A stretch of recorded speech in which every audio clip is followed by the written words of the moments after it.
السلام علیکم ورحمۃ اللہ وبرکاتہ۔ بچوں، آج ہم پڑھیں گے سبق نمبر 8 اور تختی نمبر 5، تنوین۔ تنوین کہتے ہیں دو زبر دو زیر دو پیش کو کہتے ہیں۔ یہاں پہ ہم تنوین کے ساتھ نون ساکن کا بھی ذکر کریں گے۔ اس کی وجہ یہ ہے، یہاں نون ساکن تو نہیں ہے، لیکن اس کی وجہ یہ ہے کہ تنوین کا جو قاعدہ ہے وہی نون ساکن کا بھی قاعدہ ہے، اس لیے ہم نون ساکن کو بھی ذکر کریں گے۔ اور نون ساکن اور تنوین یہ لکھنے میں تو علیحدہ علیحدہ ہیں، لیکن پڑھنے میں ایک جیسے، میں آپ کو دکھاتا ہوں۔ یہ نظر آ رہا ہے، یہ دیکھیں، یہ تو الٹا نظر آ رہا ہے یار، ہاں صحیح ہے۔ یہ نظر آ رہا ہے آپ کو، یہ جو میم ہے نا، اس کے اوپر دو زبر ہے۔ میم کے اوپر کیا ہے؟ دو زبر ہے، تو یہ اس کو کہتے ہیں تنوین، اس کو تنوین کہتے ہیں۔ اور نون کے اوپر جزم ہے، نون کے اوپر کیا ہے؟ جزم۔ ہاں، اس کو نون ساکن کہتے ہیں۔ جس حرف کے اوپر جزم ہو اس کو ساکن کہتے ہیں، ٹھیک ہے نا، نون ساکن۔ اب میم دو زبر من، میم دو زبر ما، اور آگے میم نون زبر ما، یہ دونوں لکھنے میں تو علیحدہ علیحدہ ہے، لیکن پڑھنے میں ایک جیسے ہیں، ٹھیک ہے نا، پڑھنے میں ایک جیسے، پڑھنے میں ایک جیسے ہے، اس لیے ہم اس کا قاعدہ پڑھیں گے نون ساکن کا، اس وجہ سے پڑھیں گے، ٹھیک ہے۔ تنوین کس کو کہتے ہیں؟ تنوین کہتے ہیں دو زبر دو زیر اور دو پیش کو۔ اور نون ساکن کس کو کہتے ہیں؟ نون ساکن کہتے ہیں جس نون کے اوپر جزم ہو، جس نون کے اوپر کیا ہو؟ جزم ہو، جس نون کے اوپر جزم ہو۔ اب ایک بات غور سے سن لو، ایک بات غور سے سن لو کہ نون اور میم اگر مشدد ہو، نون اور میم اگر مشدد ہو تو ہمیشہ غنہ ہوگا، ہمیشہ غنہ ہوگا۔ یعنی نون اور میم کے اوپر اگر شد ہوگا تو اس کے اوپر ہمیشہ غنہ ہوگا، یعنی پیچھے آگے نہیں دیکھنا، ٹھیک ہے نا، اس پہ ہمیشہ غنہ ہوگا۔ جیسے ان، لما، اس پہ ہمیشہ غنہ ہوگا۔ اور اس حالت میں اس کو حرف غنہ کہتے ہیں، اس حالت میں اس کو حرف غنہ کہتے ہیں۔ غنے کی مقدار، جیسے میں آپ کو بتایا، غنے کی مقدار ایک الف کے برابر ہے، ایک الف کے برابر ہے۔ جس طرح سمجھایا تھا کہ یہ جو انگلی ہے نا، جتنی دیر میں یہ انگلی کھلتی ہے، ٹھیک ہے، جتنی دیر میں یہ انگلی کھلتی ہے یا بند ہوتی ہے، ایک الف کی مقدار یہی ہے، ٹھیک ہے۔ اچھا، میم اگر ساکن ہو، میم اگر ساکن ہو تو اس کے بعد دیکھنا چاہیے کہ کیا حرف ہے۔ میم کے اوپر اگر جزم ہے نا، جیسے میں نے بتایا، میم اگر ساکن ہو تو اس کے بعد دیکھنا چاہیے کہ کیا حرف ہے۔ اگر اس کے بعد بھی میم ہے، اگر اس کے بعد بھی میم ہے تو وہاں ادغام ہوگا، وہاں کیا ہوگا؟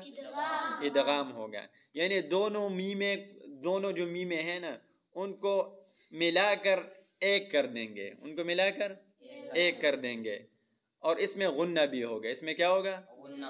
اس کو ادغام کہتے ہیں، ٹھیک ہے۔ جیسے الیکم مرسلون، سورۃ یاسین میں آتا ہے نا، الیکم آگے پہ مرسلون ہے، تو اس کو اکٹھا کر لیں، الیکم مرسلون، تو یہ ادغام ہے، اس کو کہتے ہیں ادغام، ٹھیک ہے۔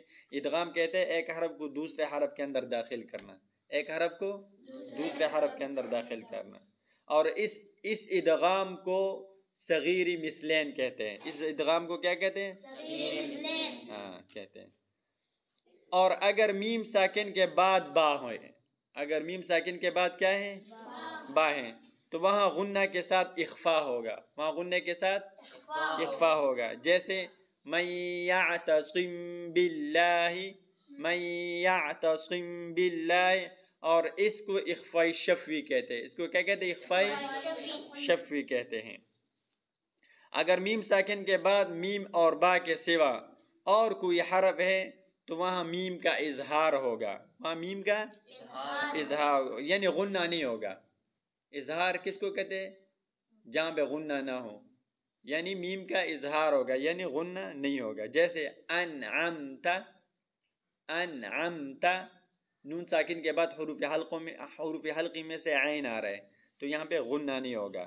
اور اس اظہار کو اظہار شفوی کہتے ہیں۔ اس اظہار کو کیا کہتے ہیں؟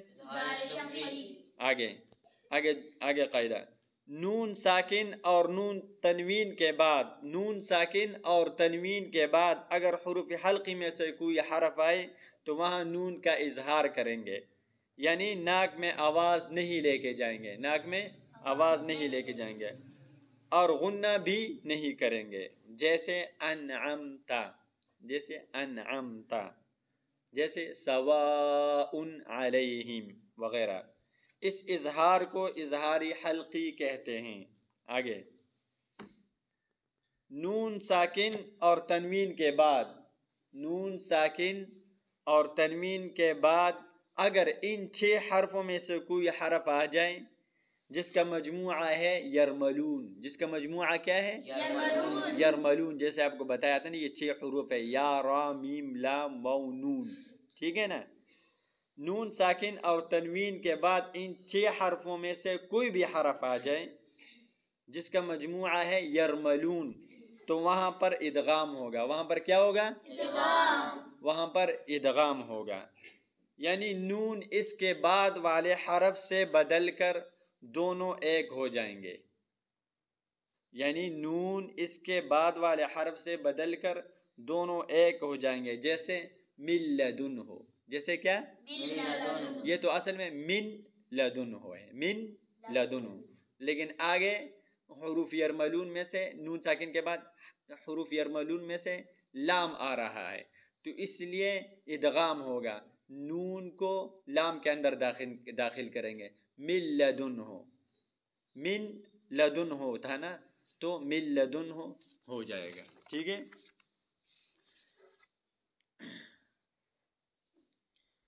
دیکھو نون کو لام بنا کر دونوں لام کو ایک کر دیا، دونوں لام کو ایک کر دیا، چنانچہ پڑھنے میں صرف لام آتا ہے اگرچہ لکھنے میں نون بھی باقی ہے، مگر ان 6 حرفوں میں اتنا فرق ہے کہ ان میں سے 4 حرفوں میں تو غنہ ہوگا اور لام را میں غنہ نہیں ہوگا۔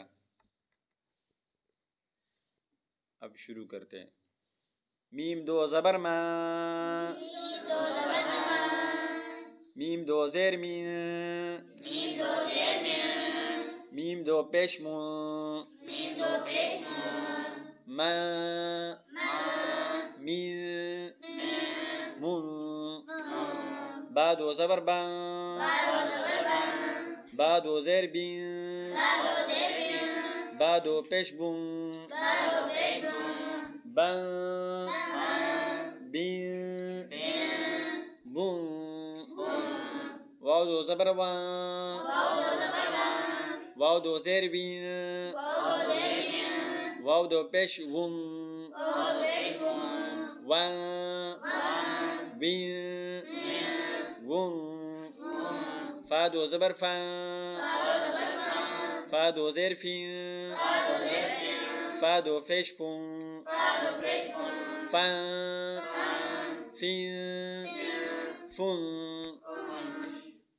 ثا 2 زبر ثان، ثا 2 زیر ثین، ثا 2 پیش ثون، ثان، ثین، ثون، ذال 2 زبر ذان، ذال 2 زیر دین، ذال 2 پیش دون، ذان، ذین، ذون، ضاد 2 زبر ضان،